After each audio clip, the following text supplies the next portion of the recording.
Assalamualaikum.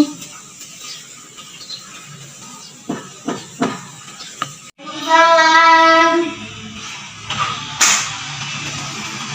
Silakan masuk.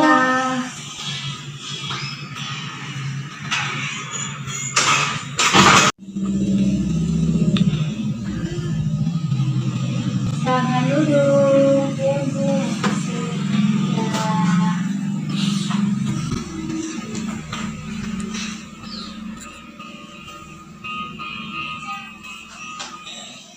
Bagaimana Mbak kabarnya? Alhamdulillah sehat, Bu.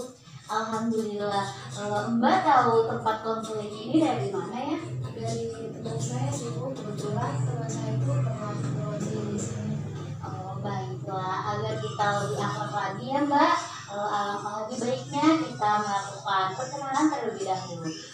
Sebelumnya perkenalkan, nama saya Susu Sukamati. Mbak bisa memanggil saya sebagai Ibu Sukma. Dan Mbak sendiri siapa namanya? Nama saya Nadia Rupiani, Bu. Mbak Nadia mau dipanggil sebutan seperti apa? Nadia aja kali, Bu, ya. Biar lebih. Apakah Mbak Nadia pernah melakukan konseling? Belum pernah sih, Bu. Baru pertama kali saya melakukan konseling. Sejauh ini, apakah Nadia mengetahui tentang konseling? Ibu akan menjelaskan sedikit ya tentang konseling. Jadi konseling ini adalah proses pemberian bantuan yang dilakukan konselor kepada konseli secara tatap muka atau secara langsung ya.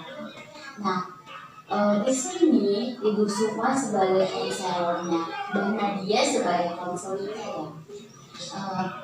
Tujuan dari konseling ini adalah agar Nadia dapat mengungkapkan segala permasalahan yang menjadi pikiran Nadia saat ini, dan kita dalam konseling ini dapat mencari jalan keluar secara bersama-sama.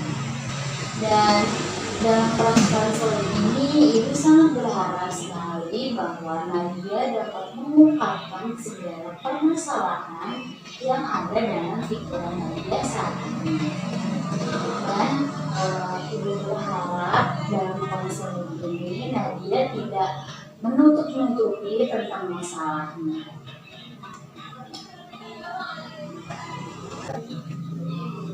Nah, setelah Ibu jelaskan tadi sedikit tentang konseling ini, apakah Nadia ingin ditanyakan lagi? Ada, Bu, ada yang ditanyakan sih. Silakan ditanyakan. Jadi ini misalnya nih saya mau cerita nih ke Ibu nih tentang semua masalah saya.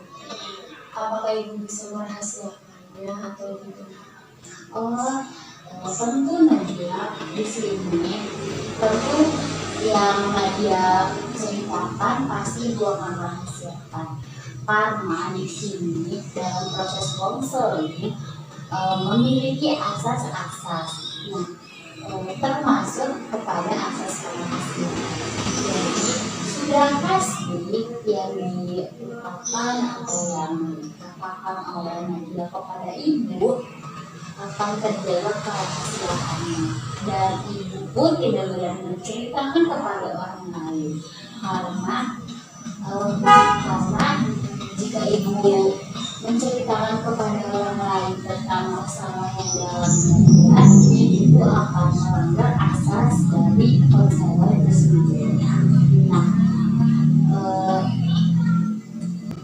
jadi sudah pasti apa yang diceritakan oleh Nadia ini akan Ibu rahasiakan kepada siapapun tanpa seizin dari Nadia sendiri.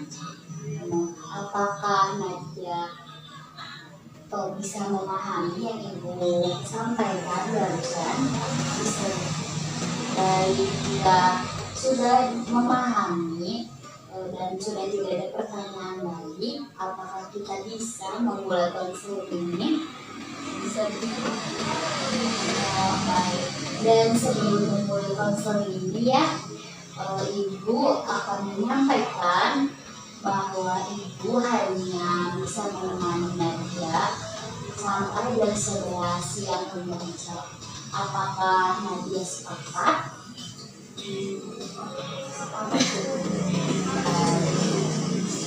Baik, jika sudah sepakat, dapatkah Nadia menceritakan apa yang sedang Mira alami saat ini? Bisa. Jadi gini loh, saya tuh kayak masih trauma gitu, karena dulu tuh saya kayak nerima ejekan dari orang sekitar kayak gitu. Dari ejekan tersebut tuh saya tuh kayak sulit untuk berinteraksi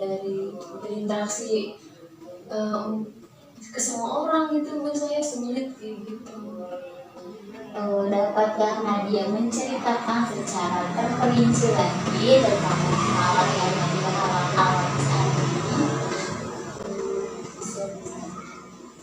Jadi gini loh Bu, jadi dulu itu saya tuh waktu saya masih kecil gitu ya, masih dibilang umur SD lah gitu ya, masih SD gitu aja pokoknya. Terus saya tuh sering menerima ejekan dari teman-teman saya kayak gitu, dari teman kelas, dari teman-teman main, pokoknya dari sekeliling saya tuh kayak menerima ejekan gitu, ejekan fisik saya, karena dulu tuh saya tuh dibilang kurang cantik, saya dibilang begitu Bu. Saya memiliki kulit gelap,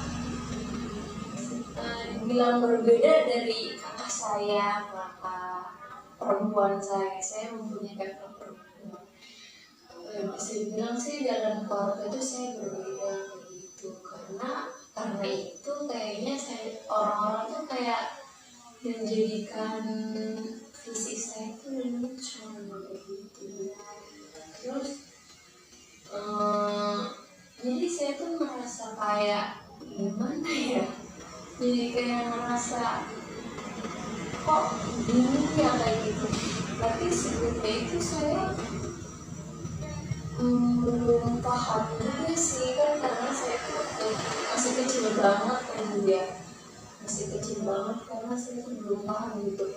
Mungkin itu sekedar kayak kata-kata aja kali, mungkin udah saya tuh nggak hirauin gitu. Tapi kok makin kesini saya makin kayak beranjak dewasa, itu ejekan kayak gitu masih aja gitu, masih masuk aja gitu, kayak seperti ini waktu itu banget sih kayak gitu. Ini tuh beda banget sih, waktu cantik loh kayak gitu. Jadi kayak kesini kayak gimana gitu. Terus makin kesini tuh saya kayak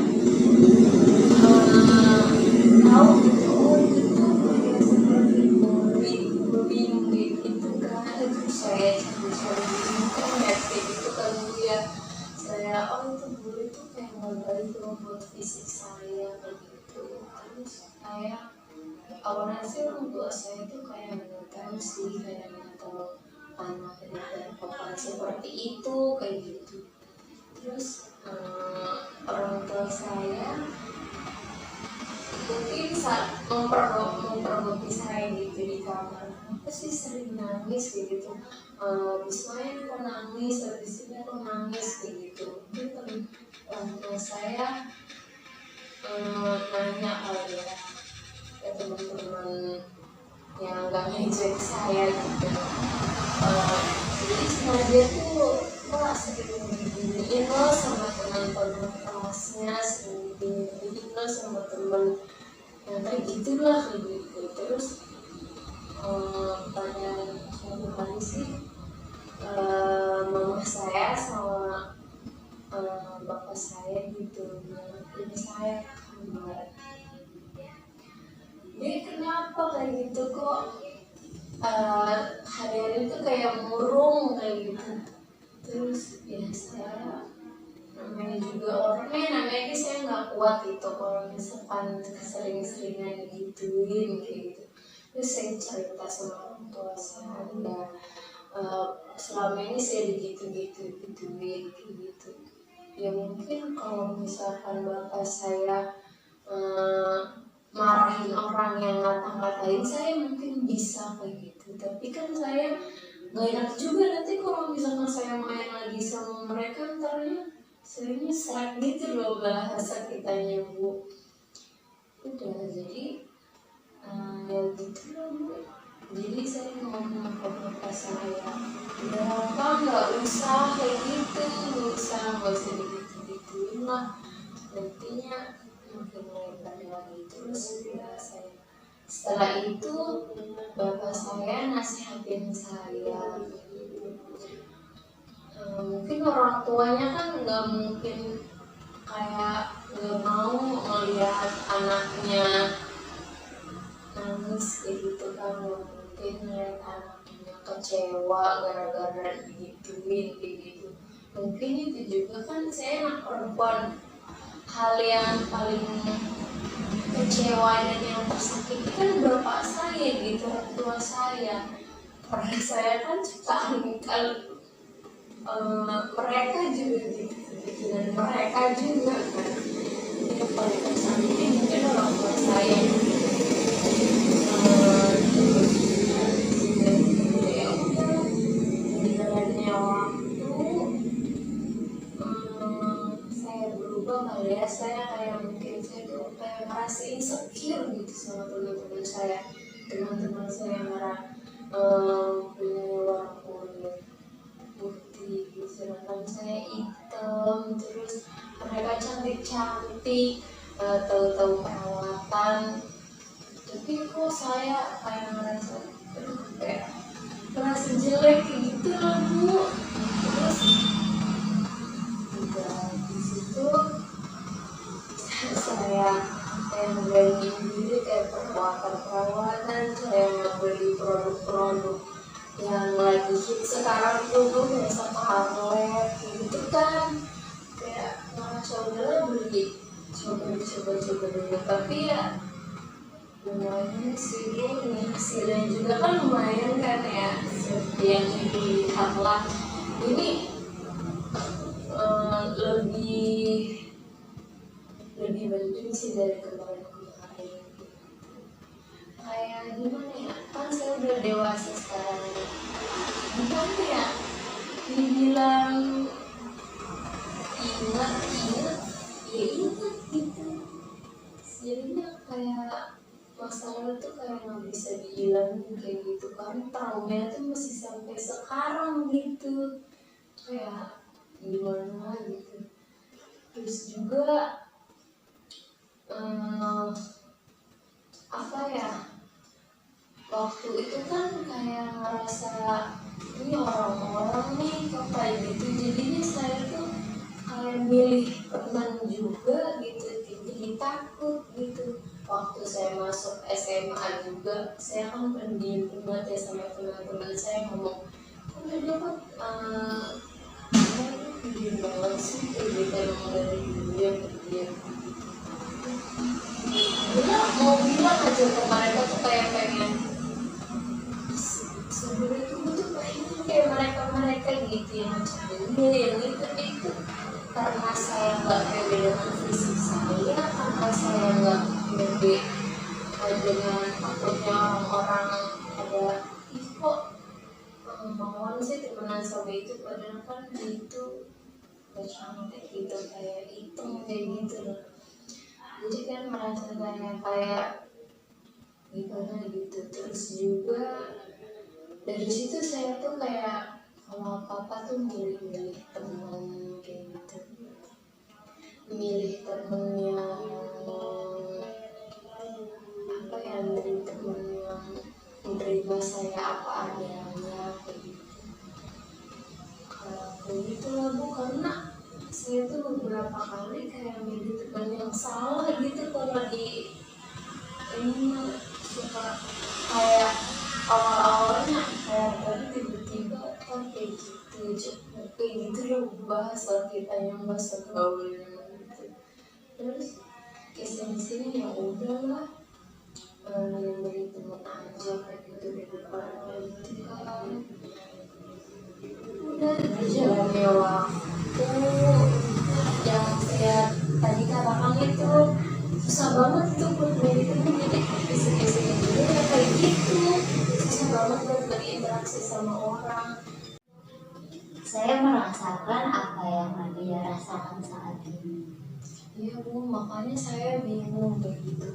Sekarang saya merasa bingung gitu dengan diri sendiri gitu. Ya, mengapa sih kayak orang-orang tuh kayak masih aja kayak mengejek saya, terus ejekan-ejekan mereka itu yang sampai sekarang tuh masih saya ingat, masih saya kayak masih terngiang-ngiang nih kayak gitu. Kayak merasa saya tuh kayak gak sempurna banget sih di mata mereka. Terus saya pikir, kadang saya suka pikir sih, kayak gimana sih buat sempurna di mata kalian semua tuh kayak gitu kan, kayak gitu. Kadang bingung juga sih, kalau misalkan saya jadi apa yang mereka mau, saya kan kayak gak jadi diri sendiri kayak gitu, cuma buat nyenangin teman saya kayak gitu. Jadi ya saya bingung aja sih Bu.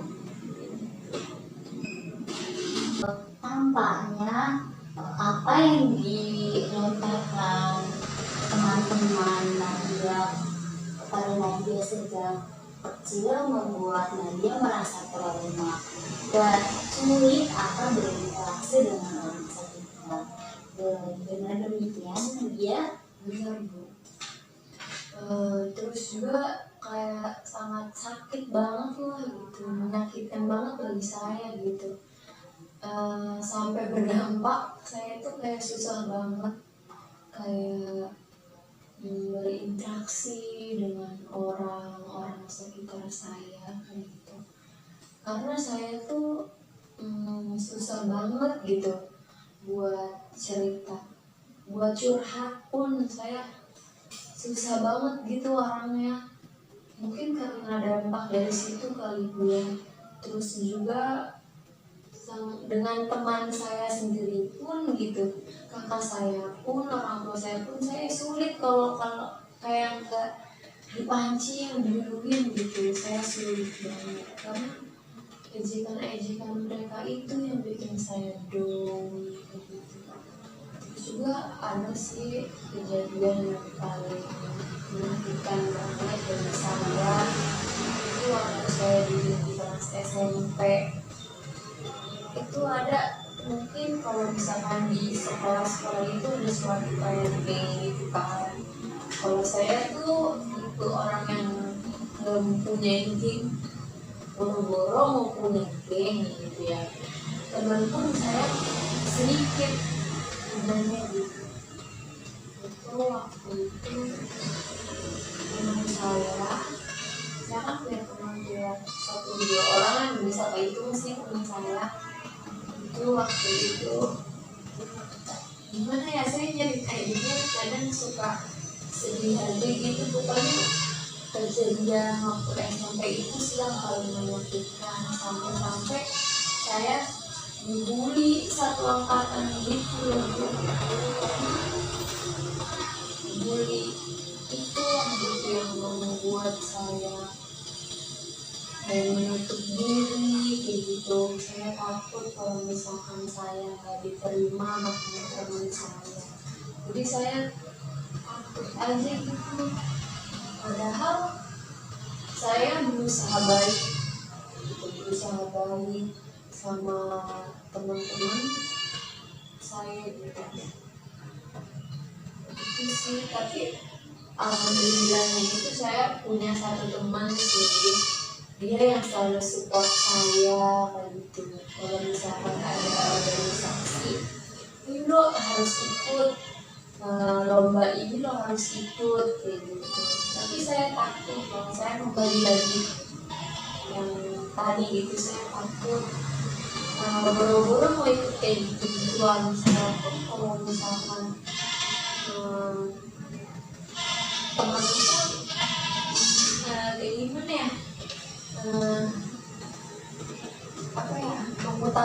pendapat saya pun gitu, saya takut kalau mau diterima semacam itu sih. Tapi ibu saya tuh selalu mengingatkan lo tuh bisa kayak gitu, lo tuh punya kemampuan gitu. Tapi kayak takut aja gitu, takut diterima gitu. Apalagi kan saya tuh insecure banget kan sama orang-orang gitu. Apakah Nadia ingin menghilangkan rasa trauma yang Nadia alami dari itu sampai sekarang ini? Sangat ingin. Apakah rasa trauma yang Nadia alami sejak kecil ini sedikit berkurang seiring waktu berjalan?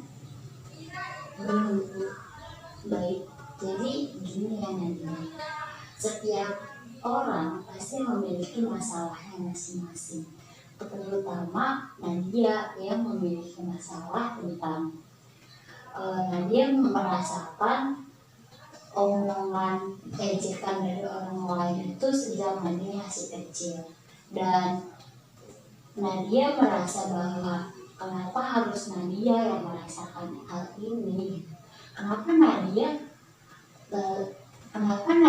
berbeda dengan orang lain secara fisik Nadia gitu. Meskipun ya Nadia sempurna, tapi Nadia merasa kayak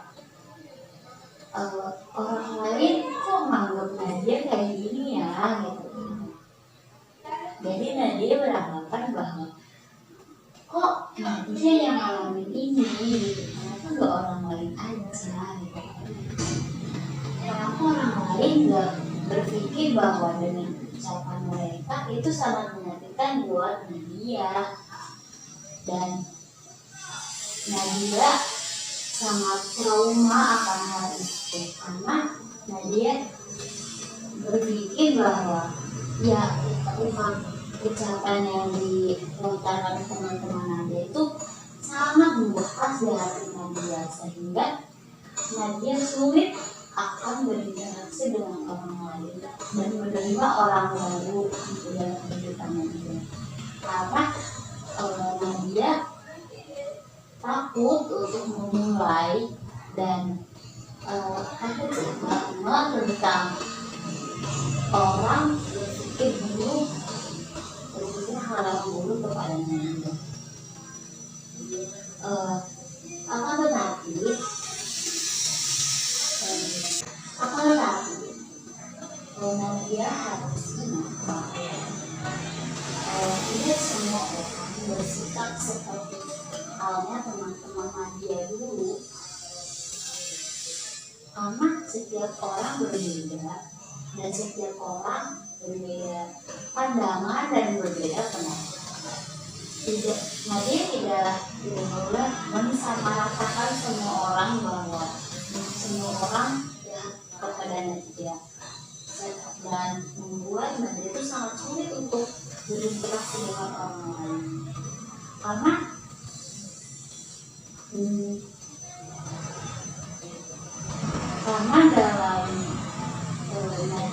dalam diri Nadia itu harus memiliki rasa menghargai terhadap diri Nadia sendiri, serta Nadia itu menyayangi diri Nadia sendiri, agar ketika orang lain mengejek Nadia dengan hal yang buruk, Nadia akan terserah orang lain mau menilai saya seperti apa.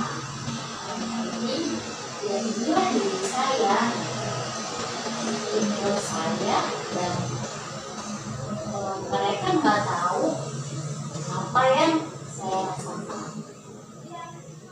Jadi mereka hanya biarkan mereka menganggap rendah Nadia dan dijadikan kata-kata ejekan yang mereka lontarkan kepada Nadia itu motivasi dalam diri Nadia sendiri, bahwa mereka ejek Nadia itu kan dia cantik, gak apa-apa Nadia, jadi itu sebagai motivasi. Oh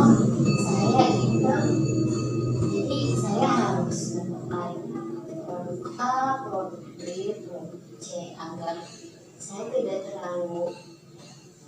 tidak terlalu itu seperti dulu, sehingga orang yang mengajak saya tuh bisa terbuka dengan perubahan saya yang saat ini.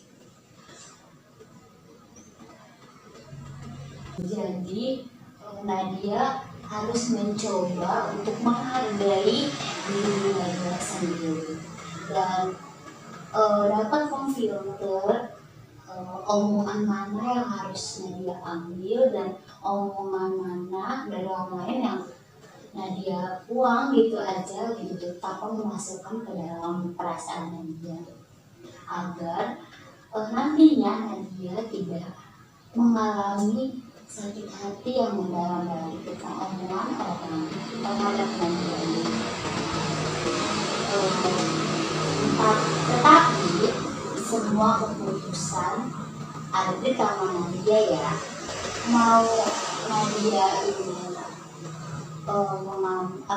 mempertahankan trauma yang Nadia alami, atau Nadia ya berusaha untuk menghilangkan trauma tersebut dan berusaha untuk dapat dengan mudah berinteraksi dengan orang lain dan berusaha untuk memaafkan ejekan-ejekan yang dilontarkan kepada Nadia di masa kecil, di masa dahulu.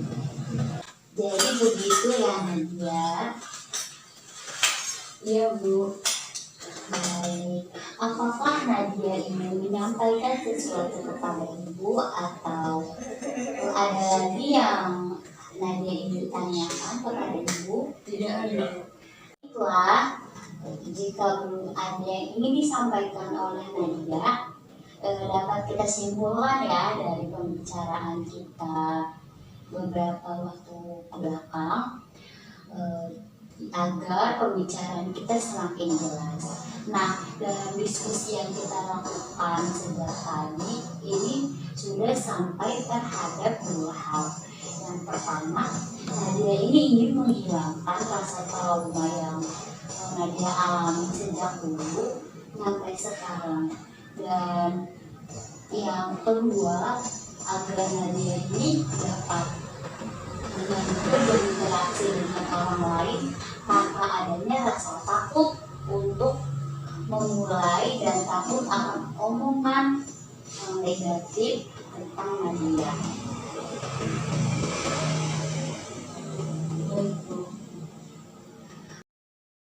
Baiklah, karena waktunya sudah habis dan sudah selesai sesuai perjanjian di awal ya Nadia, maka pembicaraan ini kita lanjutkan ke pertemuan yang akan datang.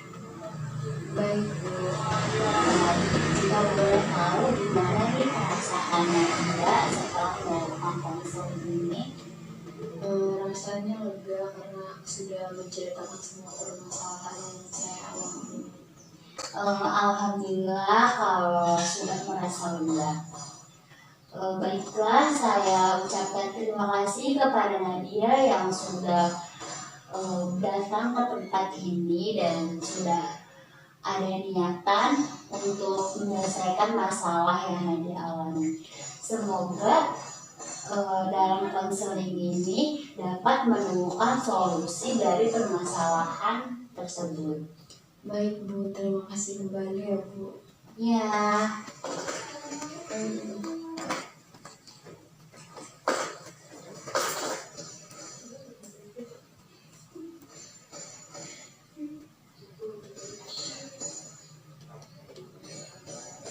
Terima kasih ya Bu. Iya, terima kasih kembali. Assalamualaikum. Waalaikumsalam.